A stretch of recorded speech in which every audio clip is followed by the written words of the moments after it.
네, 시청자 여러분 안녕하십니까? 저는 종양내과 의사 김범석입니다. 아마도 살다 보면은 한 번쯤은 아프지 않은 적이 없으니까 병원을 가거나 입원을 하거나 혹은 간병을 하거나 병원 생활을 한 번쯤은 할 수밖에 없는 구조일 거예요.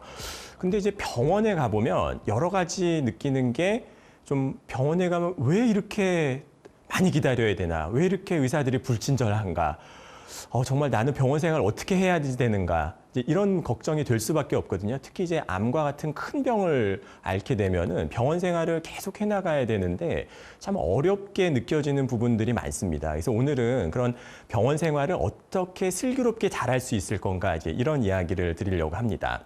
우리나라의 이제 의료 수준이 세계 최고의 실력이라고 해도 과언이 아닙니다. 뭐 미국, 영국, 뭐 이런 선진국이랑 비교해 봤을 때에도 의료진들 실력도 굉장히 좋고 의료 시스템도 굉장히 좋은 의료 시스템입니다. 심지어 이제는 외국에 있는 환자분들도 뭐 암에 걸렸다 그러면 암 수술을 받으려고 한국에 올 정도이고요. 의료 접근성만 놓고 보면 또 우리나라 굉장히 의료 접근성이 세계에서 좋은 나라 중에 하나여서 우리가 생각하기에는 너무나 당연한 것들, 가령 오늘 배가 아픈데 병원에 한번 동네 의원에 좀 가봐야 되겠네. 그래서 예약을 하지 않고 당일에 전문의를 만나가지고 진료를 다 받고 그것도 진료비를 10,000원 이내로 할 수 있다. 이런 나라가 전 세계 우리나라밖에 없습니다. 여러 가지 좋은 점들이 많은데 현실을 보면 그렇지가 않죠. 병원에만 가면 굉장히 답답하고 막 화가 나고 그럴 때가 있습니다. 저도 의사지만 병원에 가면 의사들이 맨날 그래요. 네, 검사하고 오시죠. 검사 결과 괜찮다 그러고, 약 드세요. 그리고 약 먹으라고. 나 이거 얘기 들으려고 3시간을 기다렸나? 이런 경우들 많이 있거든요. 특히 대형 병원 같은 경우에는 의료 시스템이 굉장히 복잡하다 보니까 3시간 기다려서 3분 진료 받는다. 이런 얘기들은 많이 들어보셨잖아요. 그래서 우리나라 의료 시스템에 어떤 문제점들이 있고 이런 의료 시스템 속에서 내가 어떻게 해야 내 치료에 도움을 받고 병원 생활을 잘 할 수 있을지 이제 그런 부분을 이제 말씀드리려고 합니다.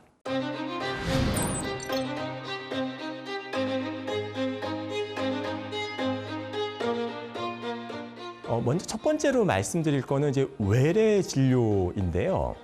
이 병원 생활이라고 하는 게 크게 세 부분으로 나뉘어서 외래 진료가 있고 입원 진료가 있고 응급실이 있습니다. 그중에서 아마도 제일 많이 찾으시는 건 이제 외래일 것 같아요. 환자분들이 오게 되면 의사를 만나고 진료를 하고 약을 받던 입원 대기를 하던 해서 진료가 이제 끝나는데 입원을 하지 않는 거를 이제 외래 진료라고 하는데요.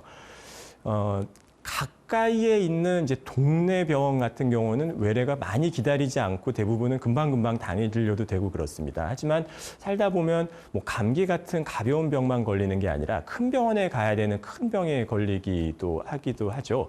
그래서 큰 병에 걸려서 대형 병원을 가게 되면 일단 대기 시간이 많이 걸릴 수밖에 없는데요. 거기에는 우리나라 좀 특유의 의료 시스템의 문제인 저수가 문제들이 좀 있습니다. 의료 수가라고 하는 게 굉장히 낮게 책정되어 있는 구조적인 문제가 있다는 거죠. 사실 저수가 이야기를 하면 의사들이 굉장히 욕을 많이 먹습니다. 아니, 진료비가 얼마나 더 비싸야 되냐. 의사들이 너무 돈돈거리는 거 아니냐. 이런 이야기를 하기도 하는데요. 사실 이제 수가 이야기를 할 때에는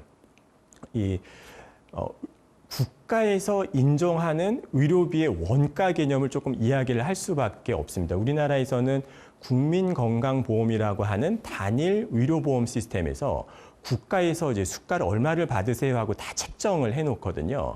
국가에서 시행했었던 연구 결과들을 보면 의료비의 원가 보존율이 우리나라에서는 78.4%밖에 안 됩니다. 즉 100원짜리 물건을 파는데 78원만 받으세요라고 하는 게 이제 국가적인 정책인 거예요. 근데 그나마도 면면을 살펴보면 진찰료 같은 경우는 50% 정도밖에 안 되고 입원료는 46%밖에 안 되고 반면에 검사는 한 150% 인정을 해주고 영상 진단, 가령 엑스레이 검사라든가 CT 검사라든가 MRI 이런 것들은 140%를 인정을 해주고 있어요. 이제 그러면은 병원들 입장에서는 이제 대형 병원들 입장에서는 설명을 해주고 외래를 보고 진찰을 할수록 이 적자가 발생할 수밖에 없는 구조입니다. 반면에 검사는 150% 인정을 해주니까 검사를 많이 할수록 어떻게 보면 병원이 좀 이윤을 남기는 구조가 되는 거죠. 그래서 진찰과 설명에서 발생하는 적자를 검사와 어떤 투약으로서 메꿀 수 있는 구조가 우리가 갖고 있는 아주 치명적인 의료 구조입니다. 그래서 이제 외래 같은 경우에 이제 수가가 OECD 선진국에 비해 갖고 우리나라가 3분의 1밖에 안 돼요. 근데 또 반면에 외래 방문하는 횟수는 거의 3배입니다. 이 저렴한 의료비라고 하는 좋은 좀 어떻게 보면 환자 입장에서 좋은 구조이나 이것 때문에 의료 이용이 많아질 수밖에 없고 대형 병원 쏠림 현상이 생길 수밖에 없고 그러다 보니까 3시간을 기다려서 의사를 겨우 3분 만나게 되는 이런 좀 안타까운 현실들이 있는 거죠. 이런 현실을 우리가 다 바꿀 수는 없지만은 어쨌거나 내가 진료를 받을 때에는 이런 현실을 감안하고 잘 진료를 받아야 될 거 아니에요? 진료를 잘 받기 위해서는 외래 진료의 흐름을 조금 이해하고 넘어갈 필요가 있습니다. 보통 이제 처음 오신 경우를 저희 이제 초진이라고 이야기를 하는데요. 처음 병원에 오게 되면 보통은 예진이라고 그래갖고 외부 영상을 등록하거나 외부 기록을 등록하거나 회송서, 소견서 이런 것들을 담당하는 간호사가 좀 따로 있습니다. 그래서 거기에서 기본적인 자료 정리를 하고 그 다음에 이제 담당 교수를 만나게 되고 담당 교수의 이제 진료를 받고 그 다음에 어떻게 다음 이제 진행을 하기 위해서 이제 프로세스가 결정되는 거죠. 입원을 하는 경우도 있고 검사를 하기도 하고 또 다음에 언제 오세요 하는 이제 안내를 받고 이제 이렇게 해야지 되죠. 이런 경우가 이제 처음 오게 되는 이제 초진의 경우인데요. 이게 처음에는 좀 어색하지만은 이제 여러 번 방문을 하게 되면 이런 흐름들이 조금은 이제 익숙해지게 됩니다. 근데 이제 그러면 의사를 만나서 이야기를 해야 되는데 진료 시간이 돼서 들어가면 내가 뭘 물어볼 게 있었는데 하는 거를 굉장히 잘 까먹는 경우들이 많습니다. 그래서 기다리는 동안에 메모를 하는 습관을 가지면은 이게 굉장히 여러 가지 측면에서 도움이 좀 많이 됩니다. 이제 그게 또 중요한 이유는 또 이런 것도 있어요. 의사를 만나면 의사들이 생각하는 어떤 생각의 흐름이 있거든요. 의사들이 처음에 오면 제일 먼저 물어보는 거는 어떤 것 때문에 병원에 오시게 되셨나요? 하는 주호소 증상을 먼저 물어보게 됩니다. 제가 배가 아파서 왔어요. 머리가 아파서 왔어요. 주된 증상에 맞춰갖고 현병력, 즉 그 증상이 갖고 있는 그런 상황에 대한 것들을 의사들이 물어보게 됩니다. 현병력 다음에는 과거력, 사회력, 그래서 예전에 무슨 병을 앓았는지, 어떤 뭐 술, 담배는 어느 정도 했는지, 다른 지병은 어떤 것이 있었는지, 가족력 이런 것들을 쭉 물어보게 되고요. 그런 것들을 추론을 해가지고 이분이 머리가 아픈 게 이것 때문에 아프구나. 그러면은 그 다음에 계획을 해가지고 머리가 아프니까 무슨 검사를 하고 무슨 약을 일단 쓰고 다음에 검사 결과 나올 때 이걸 확인해야 되겠구나. 이런 프로세스를 겪게 됩니다.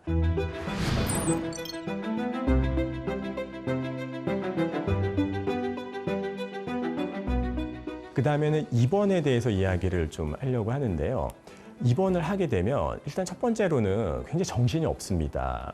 좀 뭐 여러 문제가 있으니까 입원을 했을 거 아니에요. 뭐 배도 아프고 여기도 아프고 뭐 이런데 보면은 담당 전공의 선생님이라고 해서 주치라고 해가지고 이제 오는데 이 선생님 왔다가 저 선생님 왔다가 또 뭐 교수님 왔다 그러면 의사도 이게 내 담당이 도대체 누구지? 뭐 이런 일들이 벌어지거든요. 보통은 팀으로 이루어져 있기 때문에 담당 교수님이 있고 전임의 선생님이라고 전문의 자격증을 따고 조금 더 추가 수련을 받는 전임의 선생님이 있고 전공의 선생님, 전공의 선생님들을 저희가 보통 레지던트 선생님이라고 부르는 이제 전공의 선생님이 있고 또 이제 인턴 선생님이 있고 이제 그렇게 한 팀을 이루어 갖고 의사들이 진료를 하게 되고 간호진들도 많이 있습니다. 그래서 병동이 있으면 병동 수간호사님도 있고 담당 간호사님도 있고 또 간호사분들은 3교대 근무를 하기 때문에 매일 조금씩 바뀌어요. 그리고 간호조무사분들이 또 이런 보조적인 역할을 하면서 도와주기도 합니다. 그래서 입원을 했을 때 내 담당이 이런 분들이 있구나 하는 거를 좀 파악을 하면 내가 어느 문제가 생겼을 때 이거 누구한테 이야기를 해야 되지 하는 것들을 조금 더 쉽게 이해를 하실 수 있을 거예요.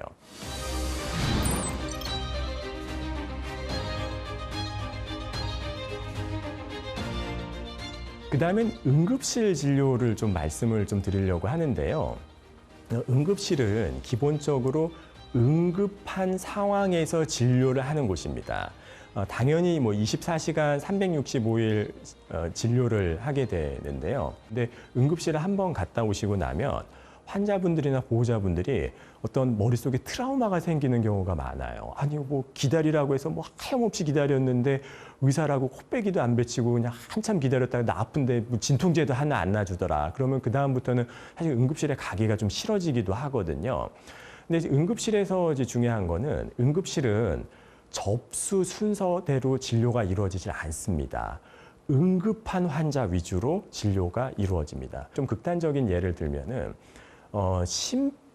심장이 멎은 환자가 응급실에 왔어요. 그럼 그분은 심폐소생술을 해야 되거든요. 이건 진짜 분초를 다투는 응급입니다. 그러면은 그런 심폐소생술하는 환자분이 응급실에 오시게 되면은 다른 환자 진료가 조금 다 뒤처지게 되고 그분을 먼저 치료를 하게 됩니다. 왜? 그분은 당장 생명이 위독하게 되니까.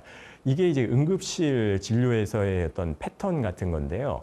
좀 죄송한 얘기지만은 응급실에서 조금 많이 지연이 되더라도 조금 더 긴급한 환자가 있어가지고 그런가 보다 좀 이해를 해주시면은 좀 응급한 환자, 응급실 진료가 조금 더 이해가 되지 않을까 싶기도 합니다. 그 다음에 또 다른 부분은 의사가 보는 관점하고 환자가 보는 관점이 좀 다르다는 얘기를 좀 드리고 싶어요. 환자분이 먼저 이제 도착을 했어요. 그러면은 제일 먼저 하는 게 이제 접수를 하라고 그럽니다. 접수가 안 되면은 의료 시스템에 등록이 되지 않기 때문에 어떤 의료 행위도 할 수가 없거든요. 그래서 일단 접수부터 빨리 하고 그 다음에 보통은 담당 간호사분을 먼저 만나게 됩니다. 그러면 이제 기본적인 혈압 체크하고 숨 쉬는 거 문제 없는지 이런 체크를 하게 되고 그 다음에 인턴 선생님이 이제 예진을 하게 되고 어느 과에 해당되는 문제인지를 각 과의 이제 전문의를 이제 연락하게 되고 그럼 이제 각 과의 전문의 입장에서는 당직 쓰고 있다가 이제 응급실에 환자가 왔다는 연락을 콜을 받고 응급실에 이제 가게 되는 거죠. 근데 이제 각 과의 전문의 선생님들이 마침 더 중한 환자를 보고 있다 그러면은 빨리 진료가 못 될 때도 있고요. 또 무슨 CT 검사를 하고 보자 뭐 이렇게 되어 있는 상황이면 그 CT 검사 결과가 나올 때까지 못 보는 경우들도 좀 있습니다. 그래서 응급실이라고 하는 공간에서는 진료가 이제 어떤 해당 과 전문의의 어떤 확인을 받고 귀가를 하게 되는데 이게 내가 생각하는 가벼운 증상하고 전문의가 생각하는 가벼운 증상이 좀 다를 수가 있어요. 그래서 응급실에서는 만약에 100명의 배 아픈 환자가 있어요. 근데 한 명의 위중한 환자를 놓치면 안 되거든요. 그래서 한 명을 놓치지 않기 위해서 99명에게도 다 검사를 할 수 있는 이제 그런 부분이 응급실에서의 좀 특징이 됩니다. 그래서 응급실 가면 맨 검사만 한다고 좀 힘들다고 하시는 경우들 저희도 많이 듣는데요. 응급실은 좀 구조적으로 어쩔 수 없는 부분들이 좀 있다는 거를 이해를 해주시면 좋을 것 같아요. 그 다음에는 제가 좀 대화에 대한 이야기를 좀 드리고 싶은데요. 아까 제가 의료 시스템 때문에 진료 시간이 좀 짧을 수밖에 없다. 우리나라의 문화가 검사 위주로 흘러가는 의료 문화가 된다는 이야기를 좀 이제 드렸었는데 이 의사들과 짧은 시간에 좀 효율적으로 대화를 하기 위해서는 의사들이 대화하는 패턴들을 조금 이해를 하면 좋습니다. 근데 이제 의사들이 대부분은 굉장히 좀 냉랭하게 이야기하는 경향들이 있어요. 이것 때문에 상처받은 경우도 굉장히 많고요. 저도 개인적으로는 그런 상처받은 경우들이 좀 있습니다. 근데 왜 이렇게 좀 냉랭하게 이야기를 하나 그 생각을 해보면 많은 의사들이 소위 저맥락 언어를 구사해요. 이게 이제 무슨 얘기냐면 언어에는 저맥락 언어와 고맥락 언어가 있거든요.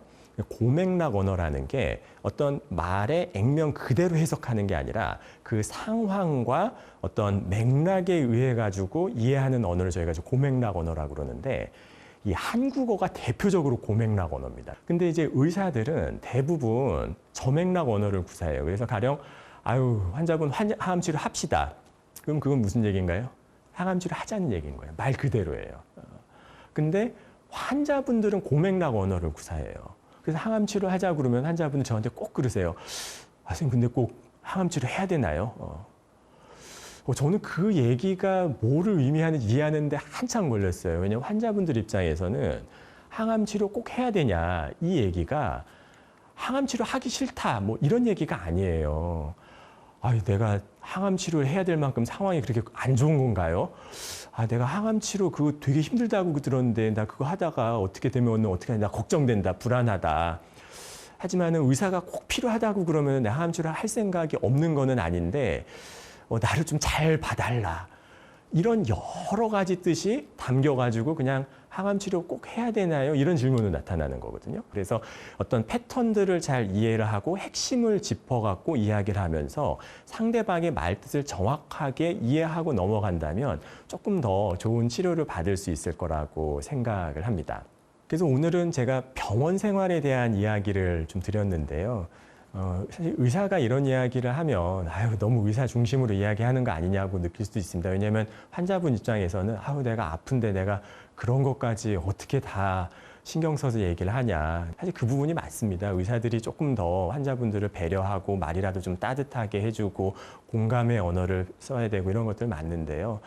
안타깝게도 우리나라 의료 현실이 그렇게 사람을 많이 배려해 줄 수 있는 이제 그런 의료 구조가 아니다 보니까 어쩔 수 없이 불가피하게 발생하는 부분들이 좀 있고, 이런 부분들을 전체 어떤 의료 시스템 관점에서 보면은 적어도 내가 병원 생활을 하는 데 있어 갖고 조금 더 도움을 받을 수 있지 않을까 하는 측면에서 제가 조금 구차한 것 같지만은 이런 이야기를 좀 오늘 좀 드렸습니다. 아프지 않고 건강한 것이 가장 중요하지만 어쩔 수 없이 병원 생활을 해야 된다든가 이럴 때에는 병원 생활이 어떻게 이루어지는가를 조금 알고 대처해 나가면 조금이라도 더 도움될 수 있지 않을까 싶습니다. 네.